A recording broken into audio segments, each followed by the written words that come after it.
Hi, I'm Laura Flanders of The Laura Flanders Show. Watch every week on Free Speech TV, Link TV, YouTube, or if you're in New York, CUNY TV. Prefer to listen? Subscribe to the free podcast at lauraflanders.com. I end every week with a commentary. I call it the F word. Here's this week's. Two stories hit the news in quick succession April, both outrageous, both having to do with $200. That's the sum the state of Michigan charges water companies to pump water out of the Great Lakes for private purposes under a century-old public trust doctrine by which public water assets can't simply be given away by government. $200 not much when you're the Nestle Water Company, and that's what you're paying for the right to pump 250 gallons a minute out of the lake into private bottles, for which you can then charge $2.50 or so each. It's even less when you're pumping not 250 but 400 gallons a minute, which is what the Michigan Department of Environment approved Nestle doing for exactly the same fee against opposition April 2nd. $200 a year to make private profits off public water is little, when it's what you're paying every month to drink private water because the public supply's poisoned. It's a lot. And yet that's what the residents of Flint have been paying since April 6th, when the state cut off deliveries of free bottled water, saying Flint's public system was testing fine.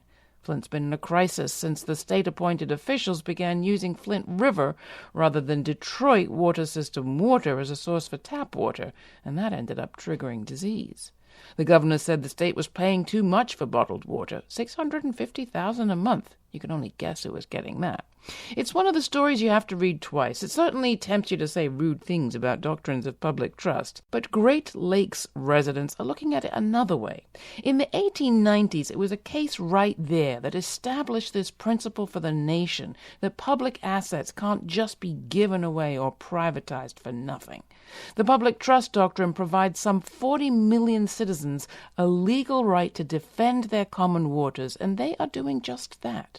Last fall, people from Flint, Detroit, Standing Rock, and all over the region came together at a Water is Life summit, during which they took a pledge to boycott Nestle and single-use bottles of water.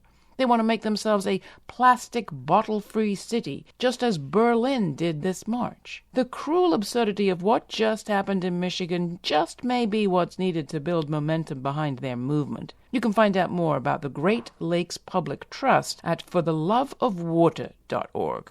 That's flowforwater.org. And thanks. Go to lauraflanders.org. It's where you can download this podcast. That's lauraflanders.org. You can always write to me, tell me what you think. We love to hear from you, and I get back to you as soon as I can. That's Laura at lauraflanders.org.